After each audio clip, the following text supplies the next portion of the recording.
publié le 14 122 017 à 08:05 Édouard Philippe Superstar.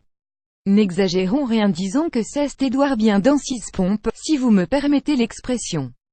Concernant les sondages dans lesquels le Premier ministre remonte, tout comme Emmanuel Macron, c'est la nouveauté. Avant, on avait un hyper-président et un Premier ministre en retrait. Aujourd'hui, on a un couple exécutif. Différent mais chacun dans son style. Et personne ne se dit qu'Emmanuel Macron cherche à faire taire son Premier ministre.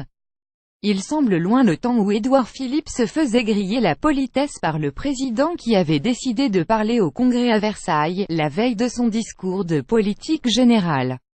Il semble loin le temps où le chef du gouvernement avouait qu'il n'avait pas les réponses aux questions qu'on lui posait. On disait qu'il cherchait sa place. On dirait qu'il l'a trouvée. Philippe ne prend pas ombrage de l'hyper-présidence. Que s'est-il passé? D'abord quelque chose de très simple, il est sorti de l'anonymat. Il a été enfin identifié.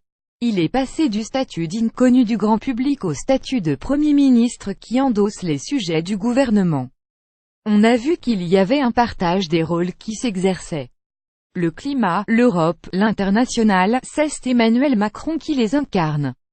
La Nouvelle-Calédonie, la Corse, les territoires, Notre-Dame-des-Landes, c'est Édouard Philippe qui démine, qui cherche des solutions. Même si le président s'occupe de tout et tranche tout. Mais le talent d'Édouard Philippe, c'est de ne pas prendre ombrage de l'hyper-présidence Macron.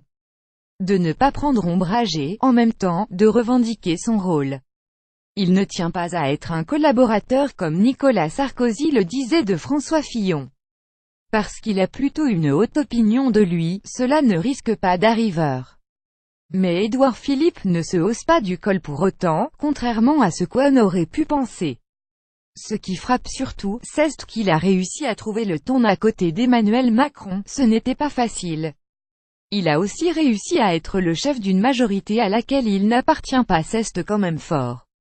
Cela lui donne sans doute une forme de liberté et d'indépendance. Tempérance et pondération. On dit souvent que l'institution Matignon, ça forge un homme. Ce n'est pas neutre dans le comportement des premiers ministres. Certains ont été complètement écrasés par la fonction, comme Jean-Marc Ayrault. Chez d'autres, cela a exacerbé leur personnalité, comme Manuel Valls. Ce qui ressort chez Édouard Philippe, c'est plutôt de la tempérance, de la pondération. Alors il n'est pas du genre immodeste.